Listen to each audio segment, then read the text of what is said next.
أسرة المستديرة المغربية في حداد بعد رحيل واحد من أساطيرها.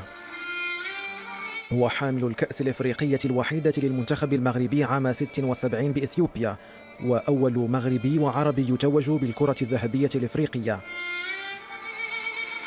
أحمد فرس الملقب قيد حياته بمولكورة يحمل صفة الوفاء، كيف لا وهو الذي اختار اللعب لفريق الشباب المحمدية منذ صغره وإلى أن اعتزل المستديرة، رافضا تغيير القميص على الرغم من العروض المغرية التي تلقاها من أكبر الأندية الأوروبية.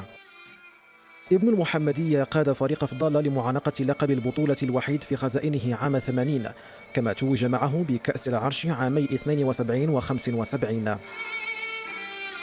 هو رمز من رموز الكرة المغربية وواحد من صانعي فرحة المغاربة باللقب القاري اليتيم قبل نصف قرن، كما يتربع على عرش هدافي المنتخب الوطني على مر الأجيال ب42 هدفا. عميد الأسود لأزيد من 10 سنوات يترجل عن صهوة الحياة، تاركا خلفه قلوبا مكلومة وذكريات لا تنسى، وسيرة لن يمحوها الزمان.